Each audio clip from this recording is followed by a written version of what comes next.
विठ्ठल उभ्या महाराष्ट्राचे आराध्य दैवत आहे. भगवान विष्णूचा अवतारही मानला जातो.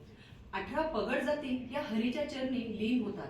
सर्वसामान्य लोकांच्या मनावर गारूड करणारा देव अशी ही विठ्ठलाची महती आहे. विठ्ठल सर्वांच्या हृदयी निवास करतो. तो कसा आहे, कसा दिसतो याचे अनेकांनी यथोचित वर्णन केलेले आहे. चंदन टिळा भाळावरी, कर आहे कटेवरी, उभा राहे विटेवरी, मूर्ती दिसते साजेरी. विठ्ठल, हरी, पंढरीनाथ, नारायण, पांडुरंग काहीही नावाने त्याला साथ घाला, हा काळ्या इठू दिसतो साजिरा गोजिरा. पांडुरंगाच्या भक्ती तन मन विसरून दंग होऊया. सादर करते मंजुषा संगीत विद्यालय.